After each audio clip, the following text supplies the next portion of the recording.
বিকালে মনে হতো না আদারা মালাই না বাবা আমি খাইছি।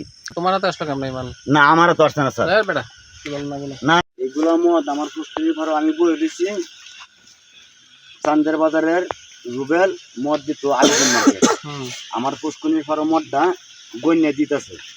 আমি বলছি এনে কি রস কাকা 10টা মিনিট এই কথা কই আই ফাইলে নিয়েছে সেইদিকে দৌড় রুবেল দিছে এইদিকে দৌড় আপনারা লোকে গামার ভাই আমি কি অপরাধ করলাম? বিকেলে খাইছেন যে? এটা আমি বিকালে মনে হতো না আদারা মালাই না বাবা আমি খাইছি। কার কাছ থেকে আনছেন? বাদলের কাছ থেকে আমি খাইছি। তার বাড়ি কোন জায়গা? শিলডার। তাকে আপনি চিনেন? চিনি। কতদিন যাবত?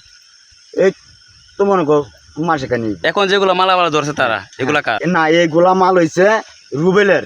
মালটার মালিক হইলো। তুমি মাল তোমার হাতে আসলো কেমন মাল? না আমার তো আসছে না স্যার। বেটা কি বল না বলো না না স্যার আমার তো আসছে না মালটা স্যার। মালটা বাজার থেকে আইছে মালটা আবেদন মার্কেট যাইবো মালিক হইলো রুবেল।